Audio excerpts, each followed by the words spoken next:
Tinapay mula sa langit.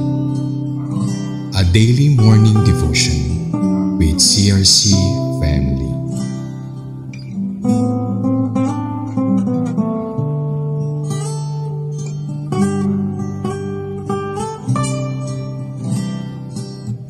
Magandang umaga po sa bawat isa. Ako po si John Raven Espereñas mula sa CRC Cabuyao Daughter Church. Samahan niyo po kami sa ating programang Tinapay mula sa Langit, ang pang-araw-araw nating devotion sa salita ng Diyos. Ang ating pag-aaralan ngayong araw na ito ay may pinamagatang Summary of the Conquest of the Southern Canaanite Kingdoms. Ngunit bago po tayo magsimula ay inaanyayahan ko po ang bawat isa na ipikit ang ating mga mata at damit po natin ang presensya ng ating Panginoong Hesukristo. Panginoon, maraming salamat po sa panibagong pag-asa na ibinigay mo sa amin. Ikaw na po ang manguna sa aming mga gagawin ngayong araw at gabayan niyo po kami at bigyan ng proteksyon upang mailayo po kami sa kapahamakan. Maraming salamat po sa pagtitim kong ito. Nawa po ang mapag-aralan namin ngayong araw na ito ay may apply namin sa pang-araw-araw na pamumuhay namin, O Lord. Maraming salamat po sa pangalan mo, Jesus. Amen.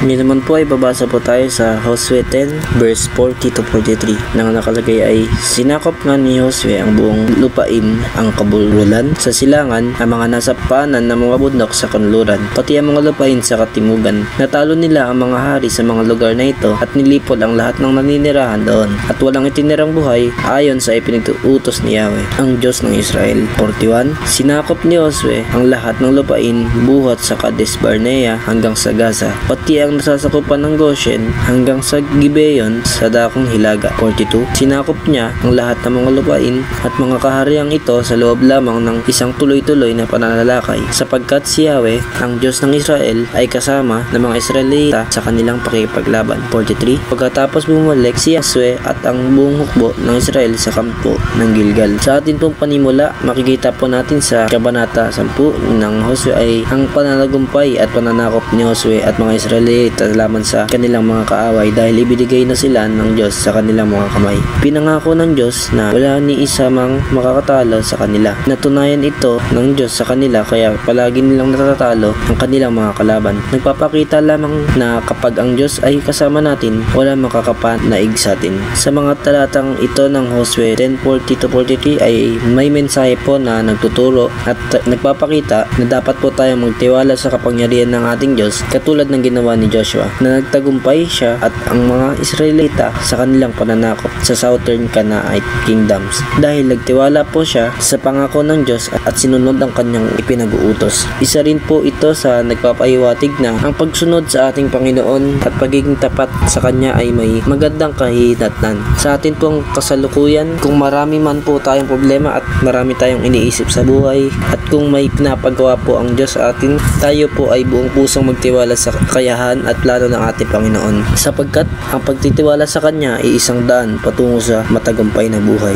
Sa ating pong konklusyon, atin pong tandaan ang mga aral na ating natututunan sa salita ng Diyos. May 5 po akong punto rito paano po magtagumpay sa laban at hamon ng buhay bilang isang Kristiyano o mananampalataya kagaya ni Josue. Una, makinig sa sinasabi ng Diyos at sundin ito. Pangalawa, magtiwala sa kapangyarihan at pangako ng Diyos sapagkat ginagawa niya ang kanyang sinabi. Pangatlo, lagi nating isipin na sa bawat laban ay kasama natin ang Diyos. Pang-apat, alamin ang kalooban ng Diyos at laging sumangguni sa Kanya. Ito'y sa pamamagitan ng ating panalangin at pagbubulay ng Kanyang salita. At panghuli, hayaan natin ang kapangyarihan ng banal na Espiritu ang mahayag at gumabay sa ating buhay. Kaya sa ating pong pagtatapos, tayo po ay manalangin. Lord God, maraming salamat po sa araw na ito dahil may natutunan na naman po kami sa salita niyo, Lord. Pagpalain mo po ang bawat isa sa amin. Ito po ang aming samot dalangin sa pangalan mo, Jesus. Amen. Maraming salamat po sa inyong pakikibahagi sa aming programang Tinapay mula sa Langit, ang pang-araw-araw nating devotion sa salita ng Diyos. Muli po ninyo kaming samahan bukas ng 5:30 ng umaga upang mapakinig